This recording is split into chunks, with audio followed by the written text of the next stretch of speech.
Ìgbà ọdún kan ni. Ìgbà ọdún kan ni o. Toyibu ọmọ Ida Ọ̀fìọ̀. Kó o pẹ́ wáyé kó o tún ṣàmọ́dún. Ìgbà ọdún kan ni.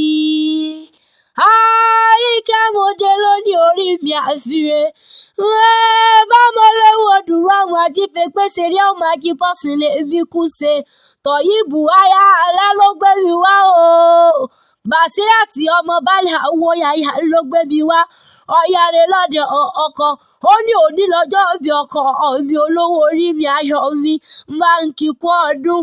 Toyibu ọmọ Ida Ọ̀fìọ̀ okú ọdún okú oríire.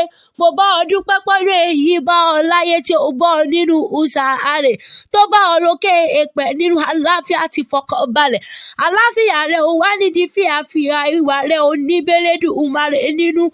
Ọmọ aráyé onímọ̀dí àbájọ ọ̀rẹ́ bàbá Mubaraki òní sọ́kú ẹni bá ro kúrò ọ ní ọmọ ní ìsọdẹ ẹni bá ní ọmọ lọ́lọ́ onídé bá ọmọ Yusufu ọmọ wọn nídà Ọ̀fìọ̀ nílé Pàládà aya rẹ̀ ní ìlú ilé àwọn bàbá rẹ̀ ńlẹ́ ọmọ Ida Ọ̀fìọ̀ mòye níbi ojúbù tó gbẹnu lọ níbi kìkíṣẹ́ gbé sọ̀rọ̀ èèyàn tó bá dé Ọ̀fìọ̀ mòye ńlẹ̀ bàbá tó bí ọlọ́mọ kó mọ̀ wùlọ̀ béèrè pé ẹ̀yà kọ́kọ́ mọ̀ béèrè pọ́kọ́ kọ́kọ́ mọ̀ béèrè pọ́mọ ńkọ́ kó sáà ti béèrè pé là bàbá yín sọ àbí oṣù nílé ọmọ ọba ìjà òótọ́ bọ̀rọ̀ ọmọ ẹni tó wẹ̀yìn ló ń wẹ̀dán ọmọ ẹni tó jáde ní kújó lórí ìwọ lọmọ búnibúni abẹ ìbúwọ̀n ti ògúnléléwèé ọkùnrin ikú tí ń pọ̀ rí ìjà tí ń fi rù ìjà àwọn aláìmọ̀kànmọ̀kàn nígbà tí wọn ò kúkú sọgbọ́n ni wọ́n ní bókun bá wọn jà àwọn ògbókò ogi lọ Toyibu wọn ò mọ̀ pé ògún ní bànújà tí gbalẹ̀ tí gbòkó tí gbòdò tó tún gbòkó ogi lọ́wọ́ bàbá ẹni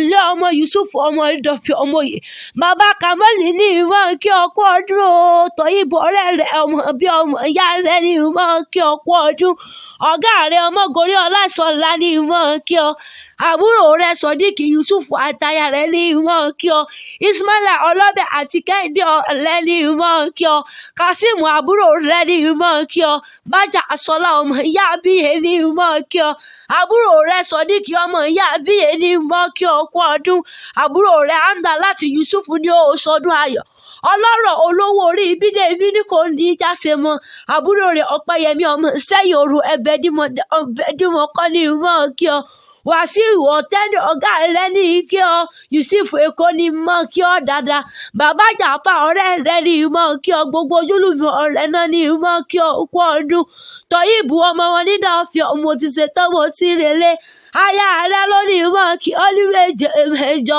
mo ní bí wọ́n bá wá bí ọ pé ta ni pẹ́ ṣàṣì ọ létí máa bá ń wí fún wọn pé ìyàrí Ìkẹjà ta ni èmi lọ́mọ olówó dúró ọmọ asukú gbadé òun ló kọ́kọ́ gbadé o bẹ́ẹ̀ ti fẹ́ ẹ bèrè tán.